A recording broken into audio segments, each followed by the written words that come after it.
its head could be seen to move violently forward.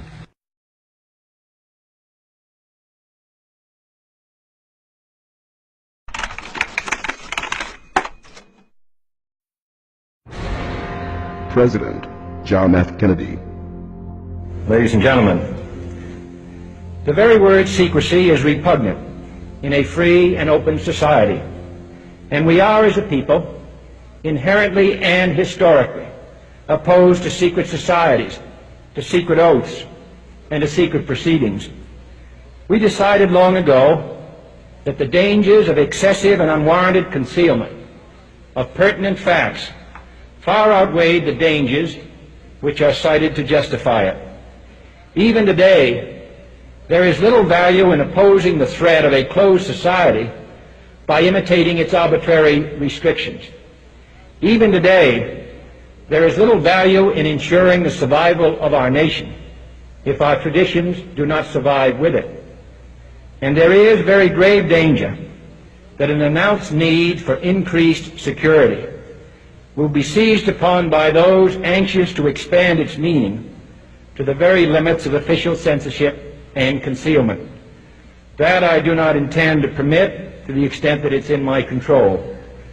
And no official of my administration, whether his rank is high or low, civilian or military, should interpret my words here tonight as an excuse to censor the news, to stifle dissent, to cover up our mistakes, or to withhold from the press and the public the facts they deserve to know.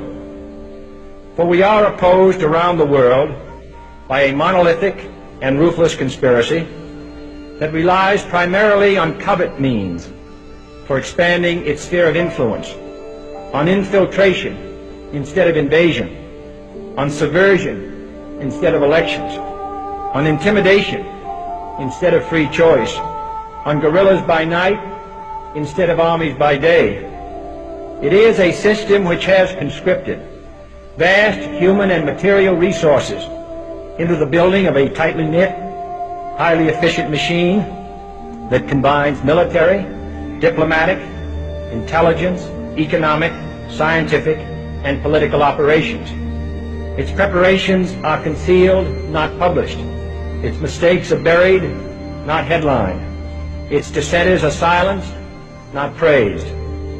No expenditure is questioned, no rumor is printed, no secret is revealed. No president should fear public scrutiny of his program, for from that scrutiny comes understanding, and from that understanding comes support or opposition, and both are necessary. I am not asking your newspapers to support an administration, but I am asking your help in the tremendous task of informing and alerting the American people. For I have complete confidence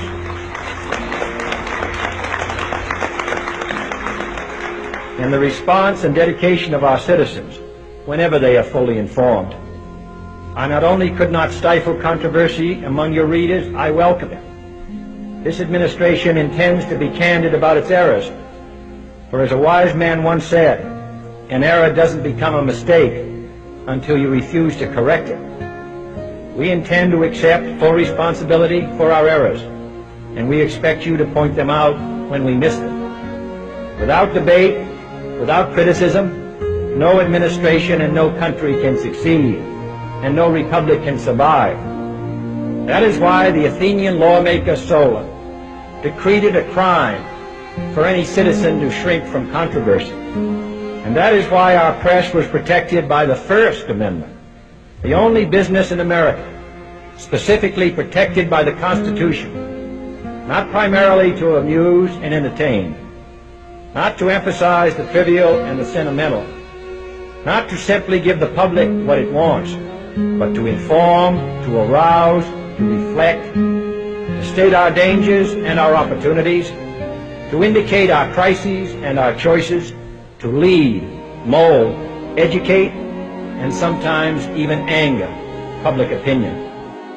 This means greater coverage and analysis of international news, for it is no longer far away and foreign, but close at hand and local. It means greater attention to improved understanding of the news, as well as improved transmission.